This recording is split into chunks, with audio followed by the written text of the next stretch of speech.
Quand on démarre son activité en tant que diététicienne, doit-on forcément avoir son compte Instagram, sa page Facebook, son compte Twitter? Comment s'approprier les réseaux sociaux en tant que professionnel de la santé? Peuvent-ils nous aider à développer notre activité? Ce sont les questions auxquelles nous allons tenter de répondre avec notre invité du jour. Aujourd'hui, on reçoit Élodie Guéra, diététicienne du côté de Biarritz. Elle s'est lancée en libéral en octobre 2019. Alors, elle a d'abord été très présente sur les réseaux sociaux et puis elle a décidé récemment de s'en éloigner un peu. Elle nous explique pourquoi elle a fait ce choix. En fin d'interview, nous dresserons avec Élise la liste des astuces à retenir et mettre en place pour bien gérer sa présence en ligne. Bienvenue sur le podcast Entre deux patients. Je suis Élise Bricot. Et moi, Marion Baudin. Nous sommes toutes les deux diététiciennes et on va vous parler ici de nos expériences en libéral. Vous avez envie de booster votre activité, d'être plus créatif et plus efficace dans vos consultations? Nous aborderons dans ce podcast des thématiques qui nous tiennent à cœur et nous répondrons à vos questions.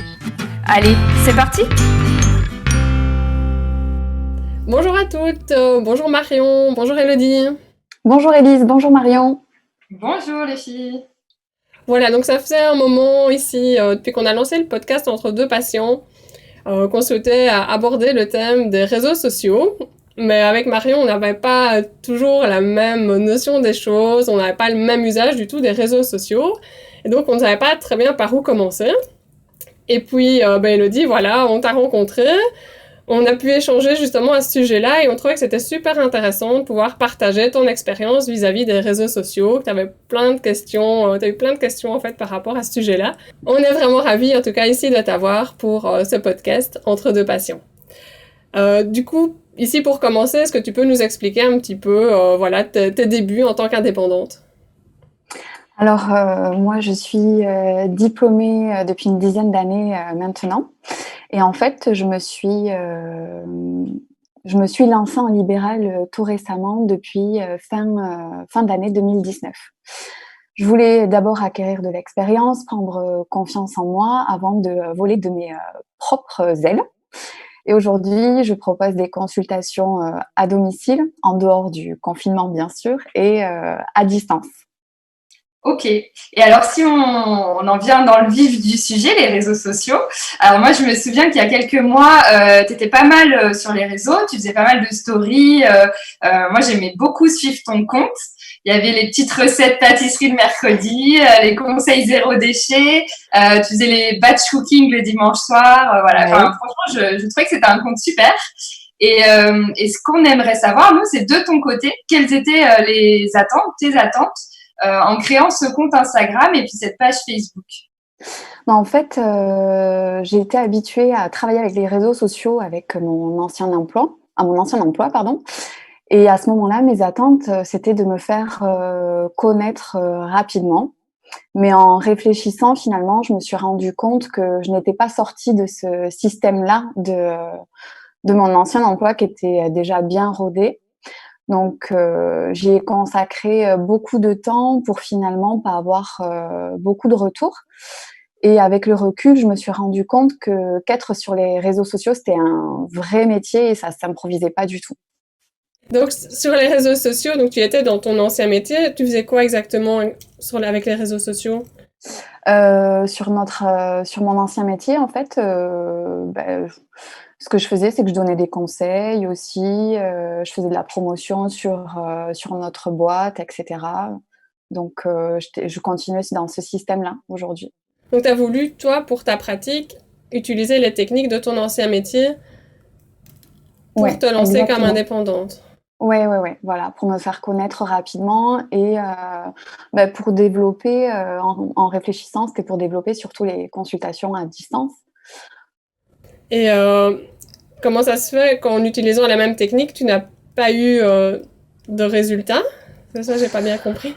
Alors peut-être parce que, aujourd'hui, je trouve que sur les réseaux sociaux, quand même, il y a beaucoup d'informations.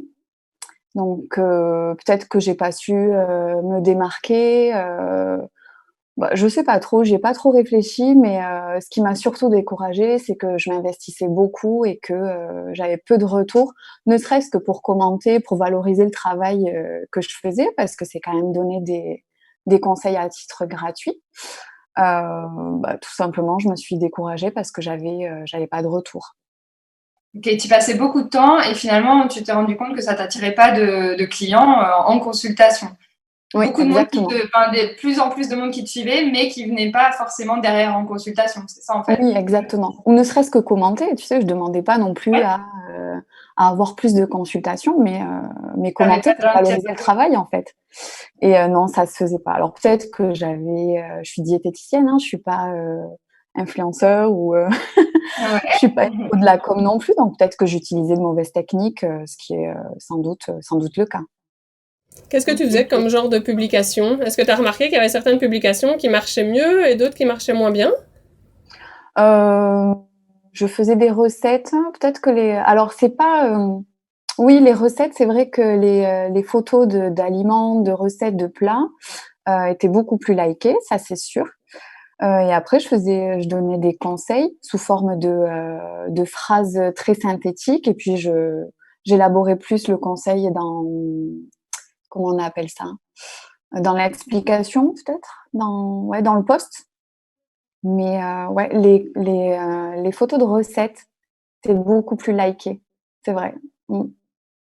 Voilà, Elodie, c'est vrai que, est-ce que tu avais un but, toi, quand tu t'es lancée sur les réseaux sociaux? C'est vrai que tu as parlé, voilà, que c'était dans le but d'attirer des patients, mais comment concrètement est-ce que tu allais faire pour les attirer avec des publications? Mais tu devais bien te douter, j'imagine que les patients n'allaient pas te dire tout de suite, ah oui, je vais prendre rendez-vous. Est-ce que tu avais une stratégie, des outils pour vraiment ramener le patient chez toi dans ta consultation?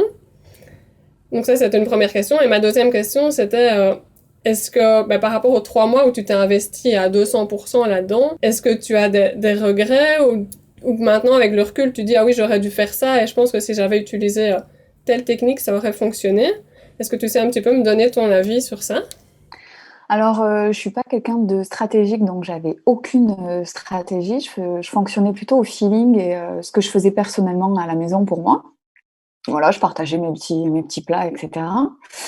En dehors d'avoir le but aussi d'attirer une patientèle, ben, en fait, je donnais des conseils à titre gratuit, mais parce que pour peut-être enrayer les fake diètes, parce qu'on en trouve beaucoup malheureusement sur les réseaux sociaux. Et donc au début, je me suis dit que j'allais faire ça aussi justement pour donner de bons conseils. Bon, ça n'a pas marché effectivement, mais non, je regrette pas. Je regrette pas. C'est une expérience comme une autre. Hein.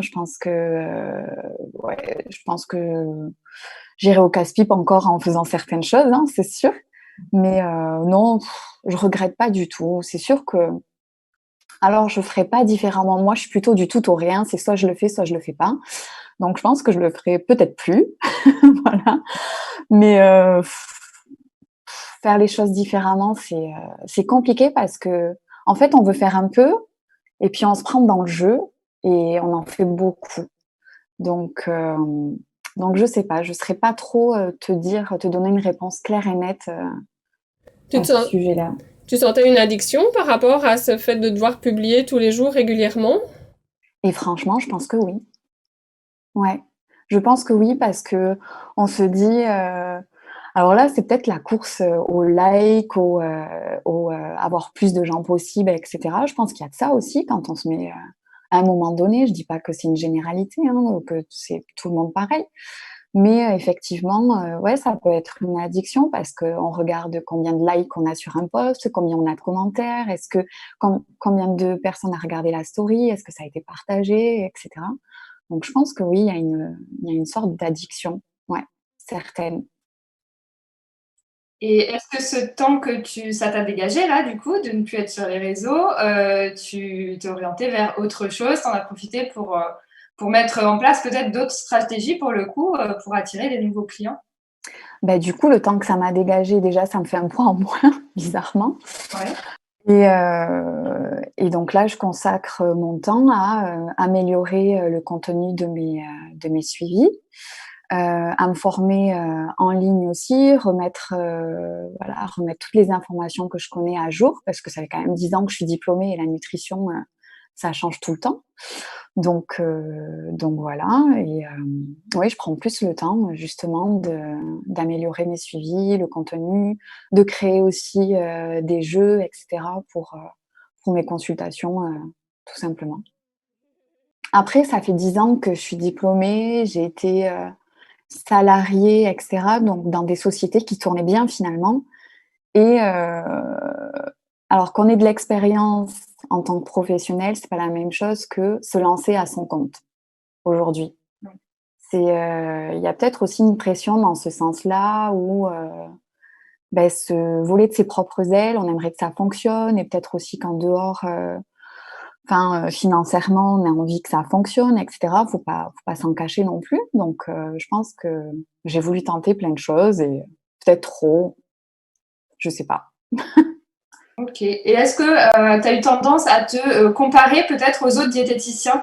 Parce que c'est vrai qu'il y a beaucoup de diététiciennes sur les réseaux, on en voit de plus en plus. Est-ce que ça t'est arrivé déjà d'avoir ce truc de regarder ce que les autres font, combien elle a d'abonnés, tu vois, te comparer à ce que font les autres sur les réseaux? Alors déjà, on est beaucoup de diététiciennes tout court, en dehors des réseaux sociaux. Ouais, c'est vrai. Mais non, je suis certaines diététiciennes qui ont des comptes très intéressants.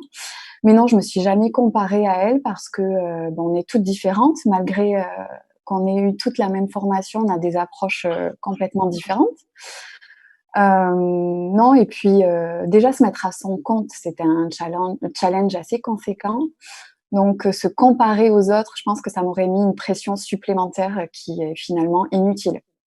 Donc non, je me suis pas comparée aux autres. Ok. Pendant combien de temps ici tu t'es investi sur les réseaux sociaux et à partir, enfin, qu'est-ce qui a fait que, voilà, que tu t'es rendu compte que ça ne t'apportait rien dans ta pratique? Mais en fait, je me suis investie bien 3-4 mois pleins et je pense que je partais un peu, ne serait-ce que en libéral. Au début, j'ai voulu faire plein de choses, tenter plein de choses. Et à un moment donné, je me suis épuisée à faire trop de choses et puis aussi de m'investir beaucoup trop dans les réseaux sociaux. Je dirais qu'à partir de 3 mois, j'ai levé le pied. C'était les vacances de Noël. C'était les vacances de Noël. J'ai levé le pied complètement. Et puis je me suis recentrée, concentrée finalement sur ce que j'aimais faire et ce que je savais faire. Donc ça, et puis peut-être aussi la formation que tu proposes avec ton mari, Élise, aussi m'a fait prendre conscience que je m'éparpillais un peu trop. Donc c'est peut-être aussi à ce moment-là, tu vois, que j'ai pris du recul sur tout ça. Quand, quand tu disais que tu t'investissais beaucoup sur les réseaux sociaux, tu parles de combien de posts par jour ou par semaine ou combien d'heures par jour est-ce que tu consacrais à ces publications? Je pense que je faisais un post par jour à l'époque. Et combien d'heures? Alors, je pense que c'était peut-être 1 heure à regarder les réseaux, voir ce que les autres faisaient, même si je me comparais pas, parce qu'il y a de très bonnes idées. Et peut-être 1 heure pour faire une jolie photo, pour écrire un texte très bien, très bien écrit. Ouais, allez, 2 heures à mon avis par jour, Oui, donc c'est ça que ce tu que je t'es trouve assez vraiment conséquent. épuisé à ça pendant Oui, 3 mois pour au final ne pas attirer de patientèle, quoi. exactement, ouais. Ouais, ouais.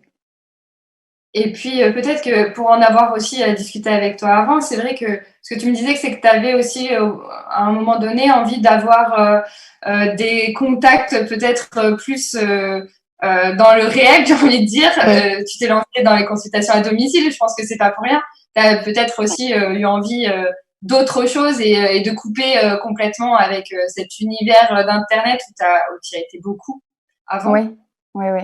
Bah oui, finalement, c'est vrai qu'en réfléchissant, pendant quelques années, j'ai travaillé à distance via internet et oui, je me suis rendu compte qu'en fait le rapport humain, alors je pense qu'on peut avoir des rapports humains via les consultations à distance, sans problème, mais c'est vrai que les réseaux sociaux, oui, je pense qu'il y a, ouais, c'est vrai qu'on n'a pas tellement de rapports, c'est très furtif et cetera. Donc oui, j'ai préféré aujourd'hui, en tout cas, avec le recul que j'ai et l'expérience que j'ai eue ces quelques mois, je préfère développer mes consultations à domicile, ça c'est sûr. Et aujourd'hui, je réfléchis même est-ce que je vais fermer mon compte? Est-ce que je vais le garder ouvert, mais peut-être privé pour que mes patientes que je suis aujourd'hui, voilà, pour qu'il y ait que de l'exclusivité pour elles, en fait. Donc voilà, je suis en pleine réflexion, en tout cas en ce moment. Ouais, c'est ce que j'allais te poser comme question, parce que tu n'as pas complètement disparu des réseaux. Bon, tu fais moins de stories, moi je suis un peu déçue, mais et du coup, tu n'as pas fermé tes comptes. Est-ce que tu penses, comment tu penses gérer ça à l'avenir?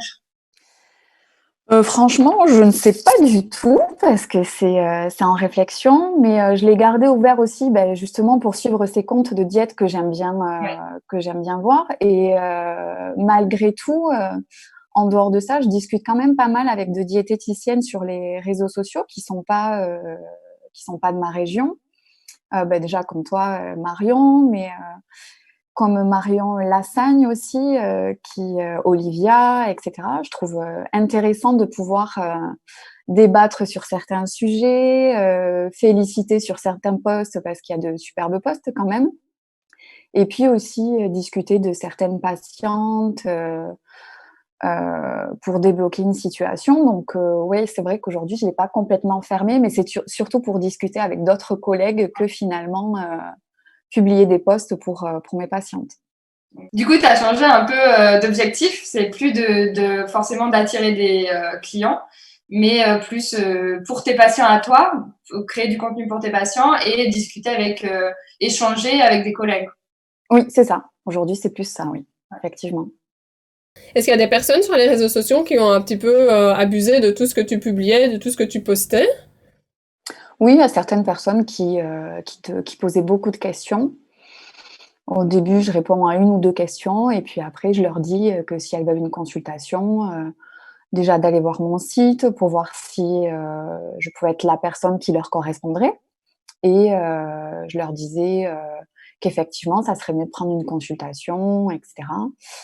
Et puis, soit ça passe, soit ça casse. Et souvent, ça casse. Voilà. Pour terminer, ici Elodie, est-ce que tu aurais un conseil à donner aux diététiciens, aux diététiciennes qui nous écoutent? De prendre le temps, parce que ça met du temps de se faire connaître. De prendre le temps de ne pas se mettre la pression. Voilà, de se concentrer sur ce qu'ils savent faire. Et s'ils souhaitent se lancer sur les réseaux sociaux, de se donner un quota de temps sur les réseaux sociaux, pas trop, et essayer de pas essayer de pas être addict, je sais pas comment dire, devenir addict. Un cadre, peut-être, de se mettre un cadre. Voilà. Que ça soit trop envahissant. Oui, voilà, exactement. Bon, merci en tout cas Elodie d'avoir participé à ce podcast.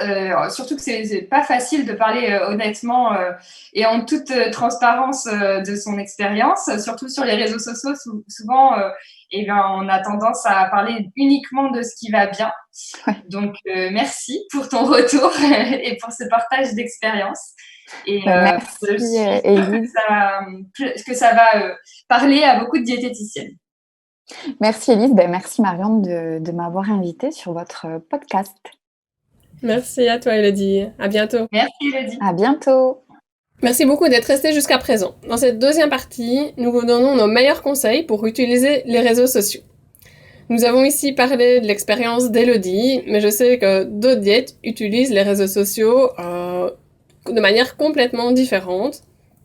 Et nous restons, en tout cas avec Marion, complètement convaincus que les réseaux sociaux peuvent être utiles vraiment pour les diététiciens indépendants. Mais nous restons aussi convaincus qu'il faut pouvoir les utiliser convenablement. Et pour être utilisé convenablement, il faut absolument se définir un but. Alors, pour que vous compreniez bien notre vision, nous avons listé 4 buts, 4 utilisations possibles des réseaux sociaux. On vous les explique ici. C'est parti! Alors, la première utilisation des réseaux sociaux qu'on a listé ensemble avec Élise, ça concerne directement le métier de diététicien de façon générale. On peut être présent sur les réseaux dans un but d'information, de prévention et aussi pour valoriser et faire connaître le métier de diététicien. C'est vrai qu'aujourd'hui, on a des coachs en tout genre sur les réseaux. Moi, je trouve ça super qu'il y ait des diététiciens sur Instagram, sur Facebook, sur Twitter. comme d'autres professionnels de santé d'ailleurs. On voit des kinés, des sages-femmes, des pharmaciens qui sont parfois aussi très suivis et qui sont là pour relayer les vraies informations, les études scientifiques, faire passer les bons messages et finalement contribuer à la lutte contre les fake diètes et les fake news. Élodie nous en a un peu parlé, mais voilà, je pense qu'on peut aussi, en tant que diététicien, être sur les réseaux pour faire passer ce genre de message. Et du coup, là, dans l'idée, c'est de partager du contenu avec des informations solides en nutrition et contribuer en fait à participer à la promotion de notre métier. Alors, un deuxième rôle des réseaux sociaux, ça serait justement d'apporter un soutien à sa patientèle. Donc ici, par exemple, vous allez vous regrouper, faire des groupes privés sur les réseaux sociaux où vous allez rassembler tous vos patients. Et donc, à vos patients, vous allez leur apporter du contenu, de la valeur qui répondent vraiment à leurs besoins. Pour cela, je vous conseille évidemment toujours bien vous mettre dans les chaussures de vos patients pour bien comprendre ce qu'ils veulent, pour leur apporter les informations, les encouragements vraiment dont ils ont besoin. Vous allez pouvoir y partager du contenu, donc des vidéos, des recettes, ça peut être des articles, ça peut être des références de livres, dans le but toujours vraiment de soutenir vos patients, de les conseiller, de les motiver vraiment à continuer le suivi avec vous et à continuer à suivre vos conseils. La troisième utilisation possible sur les réseaux sociaux que nous avons identifié, c'est ce qu'on appelle le personal branding. Donc en fait, c'est très simple, c'est utiliser les réseaux sociaux dans le but de mettre en lumière sa personnalité, sa manière de travailler, ses valeurs, se faire connaître finalement ou communiquer sur son image de marque. Donc là, l'idée, c'est de partager du contenu qui nous mettrait en avant, qui mettrait en avant qui on est, notre personnalité. Oui, donc moi, par exemple, c'est ce que j'utilise les réseaux sociaux, j'utilise uniquement Facebook, moi, par rapport à ça. Je cherche pas à attirer de nouveaux patients via les réseaux sociaux, mais je cherche à communiquer mes valeurs, mes centres d'intérêt. Donc, je vais partager des recettes, je vais partager des informations sur le zéro déchet, par exemple, sur l'environnement, sur l'écologie. Et donc, j'utilise les réseaux sociaux vraiment pour entretenir mon nom, que les gens se souviennent de mon nom, faire partager mes valeurs et qu'ils disent, oui, voilà, Élise, elle a ces critères-là, ces valeurs-là, mais je ne vais pas chercher des patients derrière ça, en fait. Ouais. Mmh. Et alors, le dernier usage donc, des réseaux sociaux, ça va être le social selling. Donc là, c'est un aspect beaucoup plus commercial, beaucoup plus marketing. On va vraiment aller chercher les patients sur les réseaux sociaux. Donc, ça va vraiment être le rôle, un petit peu comme Élodie voulait faire là quand elle s'est lancée. Elle voulait vraiment aller chercher tous ses patients via les réseaux sociaux. Pour cela, donc, si vous voulez vraiment faire ça, il faut vraiment vous développer votre propre stratégie de marketing de contenu. Donc, le mot stratégie ici est vraiment super important. J'ai déjà utilisé tantôt dans le podcast avec Élodie. C'est vraiment un mot très important et que la diététicienne doit développer, doit créer pour attirer des patients. Et ici dans le cas d'Élodie, elle n'avait pas de stratégie, elle n'avait pas vraiment de but, d'objectif de comment elle allait attirer des patients. Et donc ça, c'est le gros souci en fait chez les diététiciens. Donc si votre but, c'est de pouvoir utiliser les réseaux sociaux pour ça, donc vous ne devez pas du tout rester dans l'étape numéro 3 ici qu'on vient de vous expliquer, le personal branding, parce que là, c'est pas du tout un but d'attirer les patients. Il faut vraiment pouvoir apporter cette stratégie. Comme stratégie, il en existe plein. Il existe plein de moyens d'attirer des patients. Ici, en tant que diététicienne, ça peut être simplement, quand vous avez un chouette commentaire, quand vous avez des likes, c'est de pouvoir aller créer une conversation, d'aller faire un message privé à cette personne-là et de créer vraiment une relation avec la personne, de chercher sa demande, chercher ses besoins et peut-être ainsi l'amener en consultation chez vous. Un autre exemple, ça serait simplement de rediriger ces personnes-là vers votre site internet ou vers une newsletter qui pourrait ainsi mieux vous connaître et connaître vos services. Par contre, il y a ici Élodie, c'est quelque chose qu'elle a essayé de faire, elle n'y est pas arrivée. Par contre, il y a d'autres diététiciennes qui le font super bien, du social selling sur internet, sur les réseaux sociaux. Ça marche super bien. Si jamais vous êtes intéressé de découvrir ces diététiciennes-là chez qui cette technique-là fonctionne vraiment. Je pense que ça peut être le thème d'un prochain podcast pour avoir leur avis. Et donc, si ça vous intéresse, n'hésitez pas vraiment à le mettre en commentaire, à nous écrire. Et alors là, on pourra organiser ça. Donc, c'est vraiment ce que vous devez éviter quand vous êtes dans cette optique, c'est de chercher à récolter des likes, chercher à récolter des commentaires, mais sans action, sans stratégie derrière. Et parce que, voilà, comme Mélodie a expliqué, elle passait énormément de temps, 2 heures par jour, c'est juste énorme. Vous allez vous épuiser, en fait, à ça, pour au final ne pas avoir de passion. Donc, c'est vraiment quelque chose qui doit être très réfléchi. Et si vous voulez en savoir plus aussi sur le social selling, je vous ai mis dans les liens de la description, enfin en lien dans la description de la vidéo, un lien vers un autre podcast sur le social selling. C'est un podcast qui est un petit peu plus marketing, mais vrai, les techniques vraiment peuvent être utilisées en tout cas pour les diététiciens. Donc si ça vous intéresse, je vous invite vraiment à l'écouter. Alors, ce qu'on vous conseille pour les prochaines fois, c'est bien à chaque fois que vous allez écrire un post, c'est de prendre un petit temps, 30 secondes, pour réfléchir et vous poser la question dans quel but j'écris ce post. Est-ce que c'est pour la recherche de patients? Est-ce que c'est du contenu pour mes patients déjà existants? Mais vraiment prendre ce temps pour voir si ce post répond bien à cet objectif et ce qui va vous permettre d'atteindre ce but. Donc voilà, c'est comme ça que se termine ce podcast consacré à l'utilisation des réseaux sociaux.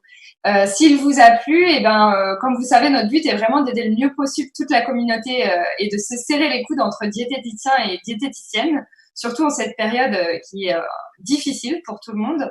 Donc si vous voulez nous soutenir, n'hésitez pas à partager, à commenter cet épisode. Surtout à réagir aussi, à nous donner votre vision des réseaux sociaux, vos astuces, vous, pour bien les utiliser. Voilà, prolongez cette discussion dans les commentaires, n'hésitez pas. Et si vous voulez en apprendre plus sur nos autres activités, les liens sont dans la description. Merci beaucoup pour votre attention et on vous dit à bientôt pour un nouvel épisode entre deux patients. Merci Marion, à bientôt, à la prochaine fois.